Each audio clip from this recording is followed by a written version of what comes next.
Hi, and welcome to this edition of Fresh Hope for Mental Health. Our mission here at Fresh Hope for Mental Health is to empower you to live well in spite of your mental health challenge by sharing insights through interviews, practical tools for living well, encouragement, and courage for overcoming all from a Christian perspective. And now, here's your host, Pastor Brad Hoefs.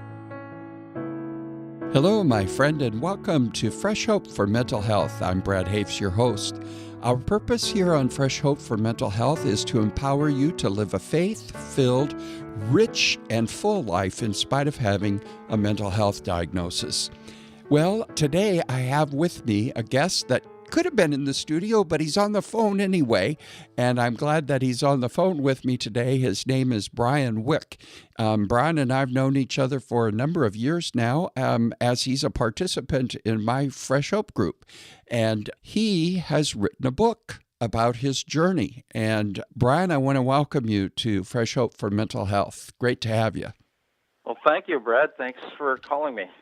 You bet. You bet. And well, first of all, let's just talk a little bit tell me about yourself. Tell me about your journey. Tell those who are listening about what you've experienced in life and what brought you to Fresh Hope. Well, I guess my most traumatic experience was a car accident when I was 10, which involved a drunk driver on Christmas and left me with chronic knee pains. Yeah, and that was really a life-changing thing for you, right? Yes, it was. That's something that I never really got over, and I always just held a grudge against that guy every time my knee pops and I hurt, and almost every day, constantly, I'm reminded of him and never forgave him. Yeah. Until I found Christ and Fresh Hope, and I was able to forgive. Right. Well, tell me physically because your childhood really became altered, right? You had a lot of hospitalizations and things like that? Yes, it was in the growth joint in my knee, so my legs were never the same size and had to go through various surgeries to keep them close and kept me away from sports. That was all through my teenage years. So it kept me away from sports and just never got into the social scene that way. Right. So you kind of lived in an isolated bubble then, huh? Very much so. Very much so, yes. And on the plus side, since it was a drunk driver, it did keep me away from alcohol as well. Yeah. Well, there has to be some silver linings sometimes, right? Yes, there is. So that really led you to a point it was a life-altering event, one that if it had not happened, your life might have looked differently. So you found yourself as an adult being upset and angry about this. Is that correct? Yes, it is. That between that, childhood bullies, which because I was not in sports, I was not a physical person, so I was an easy target. Sure. I also had psoriasis, which was very plain and very obvious. So I always avoided the pools. And again, I often related myself to the Beauty and the Beast. I was the Beast. I had the scales and the patches and the reds and the uglies. So I avoided the pools at all costs and just isolated myself even further. So you can relate to this younger generation when they talk about bullies and, that kind of thing and feeling alone and rejected, huh? Oh, so much so, very much so. Even all the way up to my meltdown, 49 years old, I was always fantasizing about why didn't I bring a knife onto the bus? Why didn't I defend myself? Why didn't... And even to this day, I know the names of those bullies. And sometimes before my meltdown, I would wonder, what would happen if I would meet them face to face? What would I do? So you're speaking of a meltdown at the age of 49. Tell me about that. Tell our listeners about that. As you know, I know your story fairly well, but tell us about that meltdown. Well, all through my teenage years, I just isolated, and I just got worse and worse. I tried various different medicines. Going into the 40s, I tried going to the gym. I tried going back to church. I rejoined some churches, a big box church. I went to the gym. That box church didn't work so well. I felt invisible there with so many people around. I had a meltdown right there in the sanctuary one Sunday, and not one person came to my rescue. They all avoided me like I had the plague. Oh, boy. Yeah, so that did not help at all. I tried doing the nightclub scene for a while. That didn't work. I think that just further... Alcohol and depression don't mix. So that just further spiraled me down even further. And then at 49 years old, one night at work, I just had a meltdown. And what's that mean when you say you had a meltdown? What happened? Oh, I just broke down. I was just crying, and I just couldn't control myself. I was just out of control. I started throwing up, and I was just completely off the wall. We were in the process of switching medicines, and I think that probably had a lot to play with it. Sure.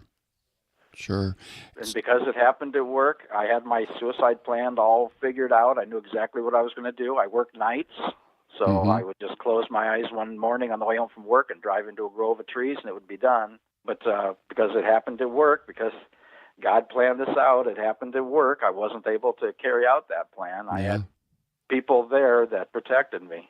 And unlike you had experienced in church, people recognized it and reached out to you, or yes, and that was at work. That wasn't even at the church. Right, that was at work. Right. Unlike the church, yeah. And so many people are afraid to announce any kind of a mental illness at work because of the stigmatism that comes with it. Everybody's afraid of, what's going to happen if my coworkers know this and know that about me? Yeah. In this case, they actually came to my rescue. So did they take you to the hospital, or? I ended up going on my own. Okay. Did they give you an ultimatum, you need to go to the hospital, or how did they handle that? You need to go to the hospital, and we will follow up on it, or we're going to call an ambulance, and we're going to make sure one way or the other that you go there. So, and I voluntarily went. I knew enough to know that there was something wrong. Now, you said you were crying and you were throwing up, and had you experienced anything that intense before? Not the throwing up part. I think that was probably the switching of the medicines. But okay. Yeah, I've done a lot of totally uncontrolled crying and breaking down and that type stuff. Even to the point where if I'm at a party and I break down, I bolt out the door. I've had that experience before, and it was just about the time I hit 48, 49 years old, it was just almost uncontrollable. It was almost a weekly event. Now, did you feel a lot of anger with your depression? Towards the bullies and God, yes. I blame God for the psoriasis. I blame God for the drunk driver that hit the knee, and I kept saying, if you're not going to help me, then kill me. I'm sick of this. I'm finished. I'm tired of it. So it wasn't that you can't help me, kill me. It wasn't that I'd go to sleep every night with a prayer, with that prayer on my lips, and I'd wake up every morning with a curse. Oh boy! Here we go again. So what happened after your meltdown? You went to the hospital, and how did it unfold for you at the hospital? Basically, they switched the meds, and I learned some coping skills. Learned how to divert my attention and focus on other things. Found Fresh Hope, and through that, then I found Community of Grace. The small church that cares. That was that's the first thing that I found. Was one Sunday I wasn't at church, and I had 3 different people call me and say, "Where are you?" And that's when I knew that had to be the church for me. That somebody in that church actually cared. Yeah. And that's... Well, and you've been such a blessing to us in our church. Thank you. Just watching what God has done in your life through everything has just been remarkable. Even by my standards, even totally remarkable. I did not know that happiness even existed. I even scolded my mom once for telling me that things are going to change, things will get better, and I scold her. I told her, they're not going to get any better. This is the way I am. This is the way it is. It's going to end in tragedy. I know it is. Oh, yeah. And it didn't. Yeah. So God had a plan for me, and as much as I blamed him for it, I think he let me go through it so that I could learn from it. It wasn't a curse. It wasn't a punishment or anything. I was learning. If I hadn't gone through it, I wouldn't have wrote the book. Mm-hmm. Yeah, and which, up front, everybody, Brian is a new author, and he's written a book called The War Within, in which he goes into the story, and he just told me before we started the podcast that there's about 5 or 6 books with the same title. So if you look it up on Amazon, you can look for Brian V, as in Victor, right? Yes. Wieck. Wieck. And it's The War Within. So you want to get the right War Within. You don't want to get a political book. That could cause more anxiety and depression. Yes, it could. And the book, basically, I had no intention of ever writing a book. I hadn't written anything in 30 years.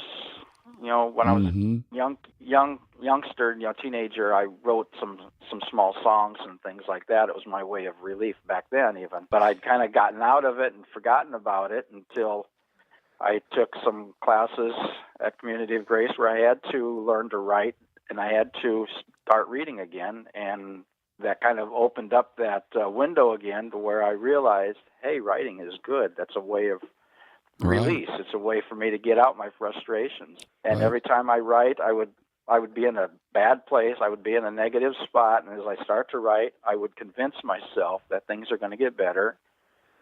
So I was told that and I didn't realize this till after the book was out, that each of my papers are actually laments, like the Psalms. Mm-hmm. They were actually a lament. And as I wrote more and more, the negative in the book would get smaller and smaller, and the praises were getting larger and larger. Yes. And I did not realize that because none of these papers were ever meant to be shared. Mm-hmm. These were my personal growth. This was my own feelings. I never meant to, being an introvert and always bullied, I never meant to share any of this stuff. But isn't it remarkable what happens when you do share it? Yes, it is. I'm learning to speak more, and I'm speaking up a little more, and I'm still writing, and I'm able to share more than I ever thought I was even possible. Sure. Now, let's back up a little bit. So you come out of the hospital, and you come to Fresh Hope. So there must have been some kind of, at least something happened along the way that you said, okay, I need to do something about this, right? I'm tired of being depressed. I'm tired of being upset. I'm tired of isolating, something like that. When that happened and you came to Fresh Hope, it wasn't a magical kind of shift and change in your thinking immediately, was it? No, I'd never had an aha moment that this is the way this is going to happen. I never had one of those. When I first came to Fresh Hope, I often just stared at the floor and would sometimes get teary and start crying in the class. For a while, I was just listening, and I wouldn't speak very much. Right. So I never really had an aha moment. So it was just really a period over, say, the first 6 months that I started to break the ice, and I knew something had to change. Right. And I could tell through my crying that something was changing, but I couldn't tell what it was. Was I crying because I was sad, or was I crying because I was happy? I could tell something was happening, but I couldn't tell what it was. And for those of you who are listening, I've known Brian through all of this, and let me tell you, he's not the same guy. And this is somebody new that I'm talking to today compared to the guy that I met originally at the Fresh Hope meetings. And what I want you to hear, what he's saying is he's telling us it's been a journey. And he's still on that journey, but there was no big moment. There was no big light switch that went on, and all of a sudden he saw the light, or he went to Fresh Hope the first time and it changed everything. It was really a process of he just kept coming. He kept putting one foot in front of the other, right? Yes, it probably took a good year before before I really noticed the change in myself. Other people were telling me how much I'd changed, but it took me about a year before I was able to really see the change in myself and really realize that something was different. Did your parents possibly look at you and say, he's changing? Did they worry, or did they wonder if it would stick, so to speak? I'm not sure if anybody, I really didn't hear any comments from my family. They've always been supportive of me all the way from the very beginning. Mm-hmm. Yeah. So they never turned their back on me when I was in bad shape or whatever. They were always supportive of me. Well, I just wondered if possibly they thought to themselves, this is good, he's changing, this is helping, but worrying that it wouldn't, last, so to speak. I was worried that it wasn't going to last. I was waiting for, all right, this is going too good. Something's got to happen. This is going too good. Did you do any self-sabotaging? If my parents or family ever were worried about that, they didn't say anything about it. I think they were enjoying it. Uh-huh. Now, did you ever do any self-sabotaging where you kind of did sabotage yourself a little bit because you figured it wasn't going to last? Not that I'm aware of. Okay. All right. I was enjoying the upswing, and I'm going to ride this as long as I can. Okay. So you were coming to Fresh Hope, and then you started coming to the church. It wasn't just one thing. It's been a combination of a number of things for you. You went through a class on inner healing, I would say. I would call it that. The Ultimate Journey. Right. You went to the class that got me writing. It was the Ultimate Journey that ultimately you started writing, and that started to be another place of real healing for you, right?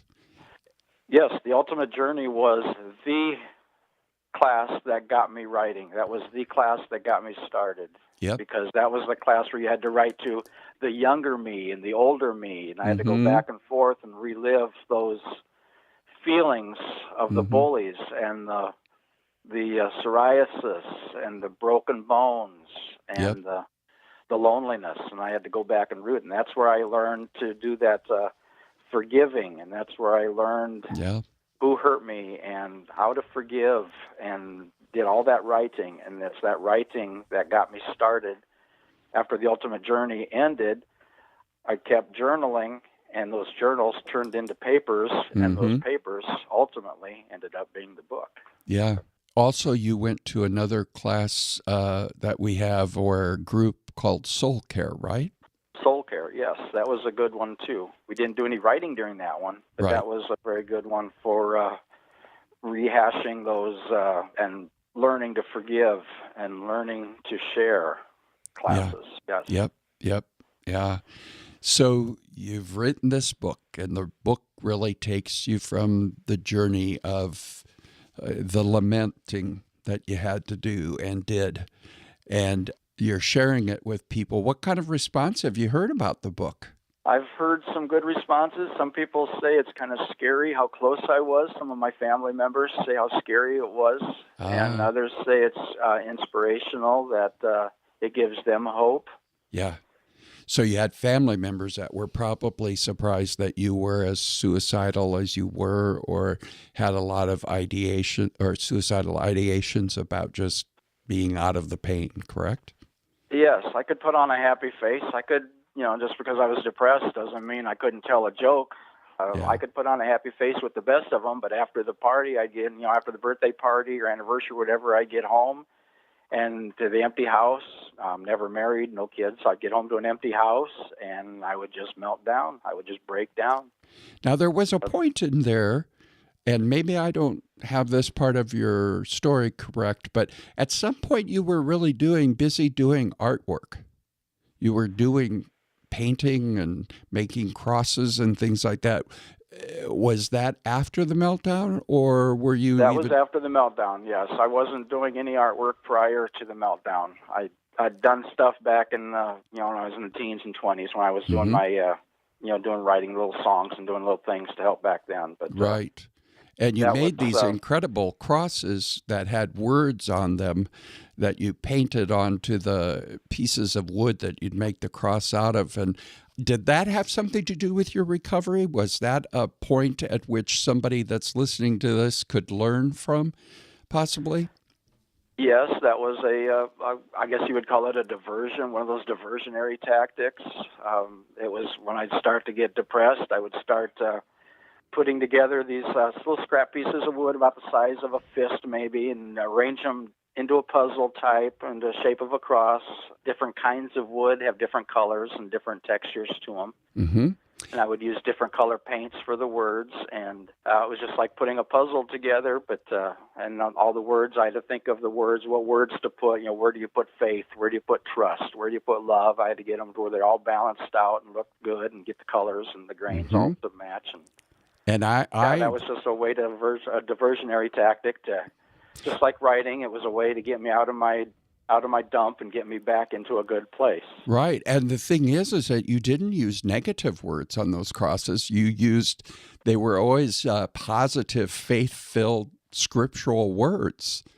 And I would think that was very therapeutic for your heart and for your soul, certainly, and probably for your brain, Yes, it was. I think the only cross that I ever did that I had some negative stuff on it, if I remember correctly, was the big one that the church has, I think has. Well, it had biblical words on it. They weren't hopeless crosses. They weren't. Yes, that's true. Yeah, it was always hopeful stuff and yes, it was, faith-filled things. And yes, it was always a way to get me out of the dump and build up my own encouragement. Right. You live alone, something you have to do is build up your own encouragement, and sometimes that's tough to do. Right. And I believe that one of the things we can do in our own recoveries is really find the things that we used to love to do, or at least take our brain into a different place, a happier place, creative spot. And when we do that, it starts to release different chemicals in our brain, which helps overcome depression and helps overcome anxiety. And I believe intuitively you just knew to do that. Or did somebody tell you should start doing this? How did you end up doing it? When I was going through the part-time recovery, after I'd gotten out of the hospital, I was in a part-time recovery program. And one of the other people in the class was asking me, what do you do for a hobby? And I don't. I watch TV and said, would you like to do anything? I said, well, I used to take walks and I used to paint and I used to do woodwork. And after a while, she just broke down and she hollered at me, well, just do it. Even if you don't want to, just pick up a paintbrush and paint something. Mm-hmm. And she kind of scolded me for not doing it. And that kind of got you going. Yeah. Well, interestingly enough, your crosses were a real hit. You had a lot of orders at one point, didn't you? Yeah, I was doing pretty good. I was only, I wasn't selling them for very much. I was kind of giving them away. They were just more of my own recovery. Yeah. So I was kind of just selling them off at face, whatever I could recover the cost at. Mm-hmm. Well, I know there was a lot of work into those. I know that we have several of them, and I know I go to my daughter's house, and it's on their front door. Yeah, each one takes about a week to do. There was a lot of work into them. Sure. Well, so you've written this book, and God's really brought you through some dark times and dark days. And now do you find that you never have a dark day, or do you have some challenges, but you know what to do with them? I really have not had a real problem since I have found God yet. I've had 40 years of negative, and maybe that's why I don't see the negative right now. I'm in a good place. I always say that this book, I didn't write it. I just penned it. God directed it. Uh-huh. Yeah, He gave me the words. He gave me gave me what I needed to know, and He gave me the words. I just penned it. Maybe it's because I've had so many years of negativeness that it feels so good to be on the upside of things. Yep. I still slip and slide. I catch myself sliding occasionally. Well, why didn't I do this, and why don't I do that? I'm still do a little regrets over not being married and not having kids and still living alone. So Sure. But you handle them. They don't take you down a deep, dark spot. I recognize them now, yes. Right. When they rear up, I recognize them, and I'm able to deal with them. Yeah, you have the tools to handle it. Brian, if somebody wants to get your book, what's the best way to get it? The best way to get it would be to Amazon. Okay. Go through Amazon. I think Barnes & Noble also has them. You'd be able to order them. It's basically a print-on-demand book, so I don't know if they're actually in bookstores. Yeah. So the best way would be to go online and order The War Within by Brian V. Wieck. And Wieck is spelled W-I-E-C-K. Correct. And you can get this book, and it would be of encouragement to you if you love somebody who suffers from depression and anxiety, or if you yourself are on that journey, because there's just insights you can get from Brian's book and things that you may not have ever thought of doing or thinking, or even the idea that writing has helped him. It's something that may help you if you're dealing with depression or anxiety. Brian, as we close today, would you mind just speaking to any of our listeners that are listening to this podcast and maybe they're experiencing depression? Maybe they feel like they're stuck. Maybe they've got 40 years. You know, 40 years is a long time, but it's the time that Moses spent prior to leading the children of Israel. You know, speak to the people, give them hope, give them some encouragement. Yes, there is light at the end of the tunnel. Nobody knows the plans that God has for us. And I never would have seen this coming. If you'd asked me 2 years ago, I would not have known that I could be happy. If you'd have asked me 6 months ago about writing a book, I probably would have laughed at you. But nobody knows the plans God has. It's just one of those, don't give up, keep pushing. Mm-hmm. Like you yourself say, if you're going through hell, don't stop. Right. Because if you stop, you're in hell. Yeah, it's going to be harder to get out. Once you stop, it's going to be harder. So keep moving, don't stop. It's like driving a car through snow or through mud. If you stop, you're stuck. Keep going. You don't stop. Right. I'd encourage you to pick up a copy of Brian's book. Brian, thank you so much for being with us today and taking time out of your schedule to record this podcast with me. I appreciate it. Thank you, Brad. It was wonderful to be here. Yeah. And those of you who are listening, order yourself one of these books. And I'm going to see about getting it onto our website for Fresh Hope and to our store so that you can order them that way also. Well, friends, those of you who are listening, thank you so much for listening. I hope this has been helpful to you. I think that anytime you and I can hear one another's stories and one another's journeys, we can pick up insights for ourselves for our own recoveries. We'd really like to hear from you, so if you'd email comments, questions, and insights, we'll answer your questions on the program, or we'll share your comments and insights with our listeners. And you can always leave a voicemail on our podcast website, Fresh Hope for Mental Health, or you can send me an email at pastorbrad@freshhope.us. We're on all the social media places where you typically find ministries, and we'd love to hear from you in any way, shape, or form.